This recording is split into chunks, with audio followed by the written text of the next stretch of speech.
All right, hey there guys, welcome back to my channel, Indoor Carnivores.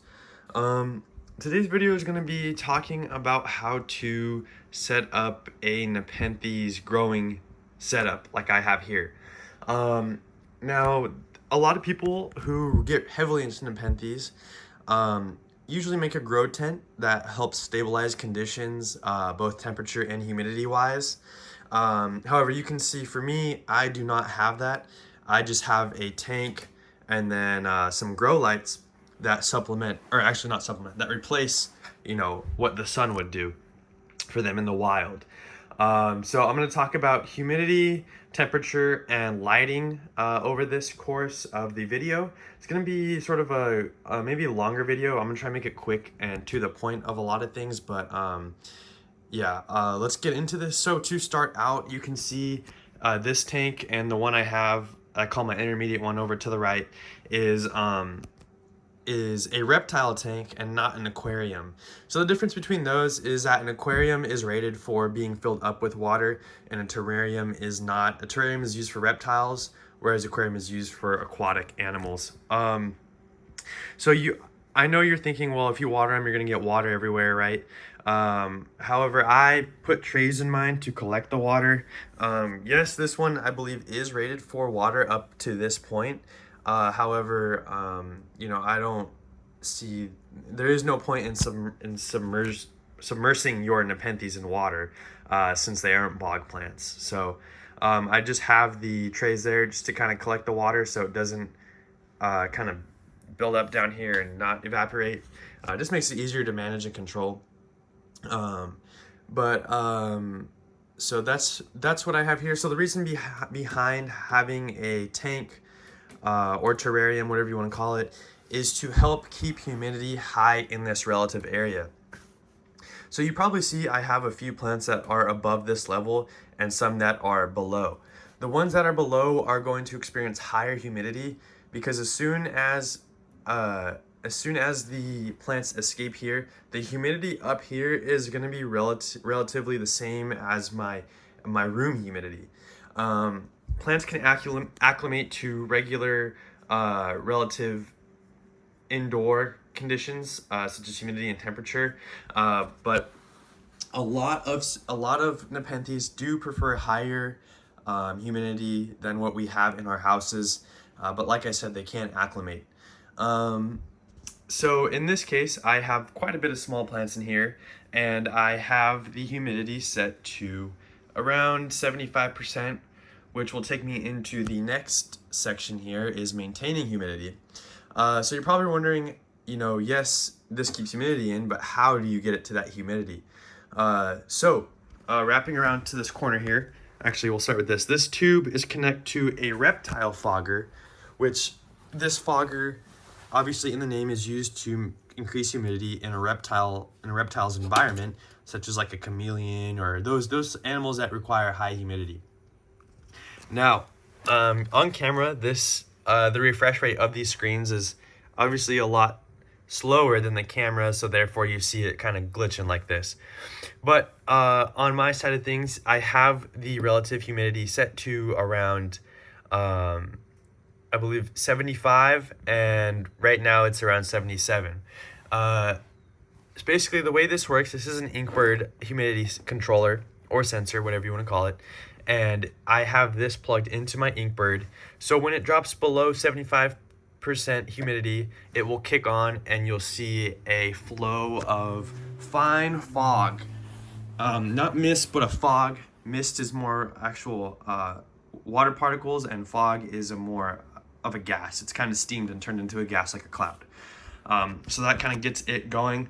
And I have the sensor set over here with the fog all over here. So that gives it enough time to kind of fog this whole tank and get the humidity going.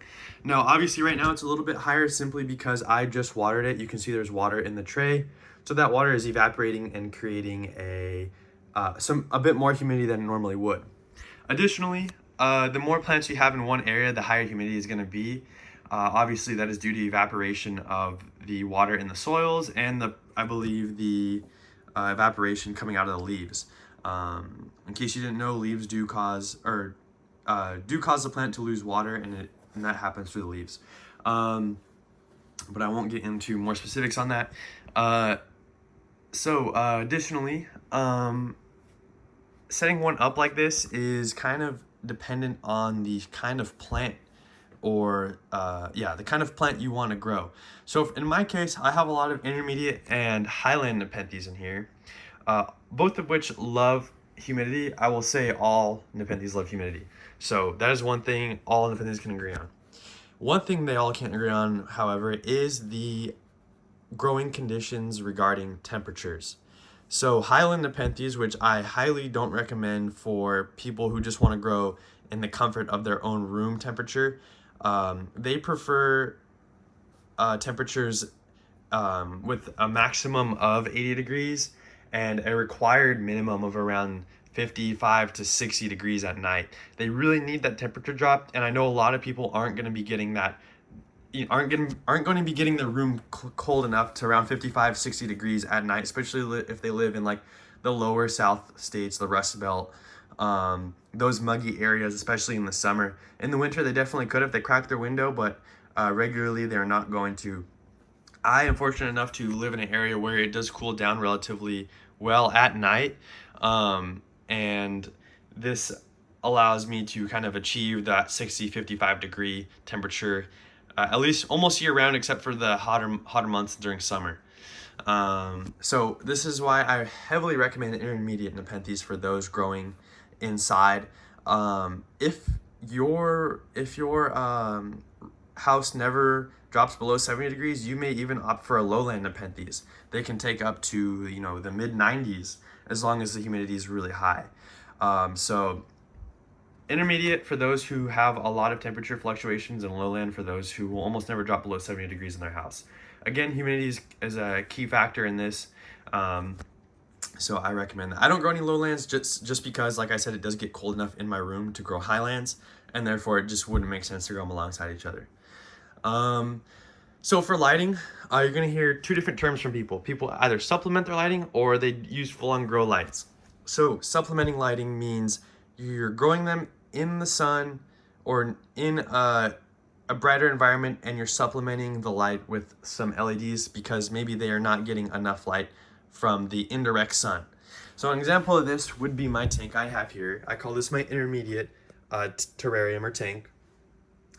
This is intermediate simply because it's right by a window that tends to get a lot warmer in the day simply because it gets sun, and therefore it's sometimes gets into the mid 80s, and all these plants in here can handle that. I'm not going to talk about the helianthera. That depends on who you ask, but so you can see it does get a bit of indirect light here. However, I'm supplementing it with these 18-watt grow lights. Ideally, if you're going with only grow lights, you want a 20-watt minimum. I can take 18 watts here because, again, I am supplementing it. Now, if I'm going over to these ones, I am not supplementing these lights. They are not getting any indirect light from the sun or any direct light. Therefore, I have to get some actual grow lights that are, I believe these ones are 24 watts and strong enough to replace that sun or indirect light. I've been using these grow lights for almost 2 years now, and they've, as you can see, they've done an amazing job creating robust growth throughout all my plants. Highland Nepenthes, from what I've heard, they do like a lot more intense light, or brighter light, I should say, not direct sunlight. That's just because they grow up on a mountain, and the higher you are up on a mountain, the more bright light you're gonna get. Just think of the UV index. The higher you are, the more UV you're gonna get. So that kind of covers the lighting. Again, if you're supplementing lighting, you can go like 18 watts, maybe 16 if you're growing under shade cloth. But that's a whole outdoor thing I'm not gonna cover. Replacing ones, or fully replacing light with grow lights, 20 watts minimum. And you can go up to 40 watts, which you can find pretty easily on Amazon. You can use just basic shop lights. These ones I actually have are like some grow lights from some company that makes bioactive terrarium stuff. And I actually used these for a leopard gecko I had back in the day. And they worked well on succulents, so I just tossed them for my Nepenthes, and now my collection is massive. But yeah, I think that covers the main points: temperature, humidity, and lighting. I know someone had a question regarding how I have this all set up. So that is how I have it set up. Just some quick remarks and conclusions, kind of going back to the topics. To start, I grow these in a reptile terrarium or tank, not an aquarium. It's not rated to hold water, therefore it is a reptile enclosure. That allows me to maintain humidity below this level. The humidity below this level is around the 75% mark, which is more than adequate for any Nepenthes. Ideally, you could bump the humidity to 80-85%, but then my humidity would be on almost all the time. And honestly, 75 has been amazing for them. Now, the higher you get out of here, the lower the humidity is going to drop. Again, lighting, if you're supplementing it, you can probably do about 18-watt grow light, which you can find for cheap on Amazon. If you want to fully replace indirect and sunlight, go for a higher wattage bulb, such as these 24-watt ones. I can link them in the description if you guys would like. Controlling humidity, use a reptile fogger, not a mister, a fogger. Some plants don't like their leaves wet, so therefore a fogger will not get them wet unless you're fogging it up way too much. It's going to create condensation. Get a little cheap ink bird controller. These go on sale every now and then on Amazon. Plug this into there and set it to about 75 and you're good to go. Temperature, like I said, it depends on your plant.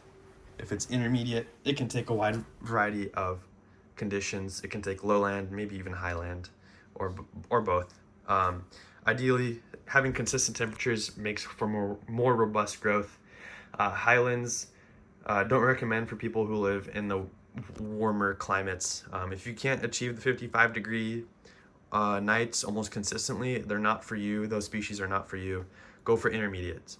If you live in like Florida, where your daytime and nighttime temperature is 70 degrees or above, go for lowlands. Or intermediates, they can take it too. Just do a little bit of research on the parents that make up the intermediates. But hopefully that kind of clarifies a few things. A lot of people keep asking me like how I use this terrarium, what's it for, what's the humidity like when you exit out of here. And I can tell you right now the humidity is probably around 50% as you exit. So anyways, if you guys have any questions or want more clarification, please let me know. I can do another video discussing another topic. Hopefully this clarifies a few things. Anyways, if you guys liked it, please leave a like, leave any comments you guys want to know. Any other more information, I'll be sure to address that. But yeah, guys, thanks for watching. I'll catch you guys in the next one.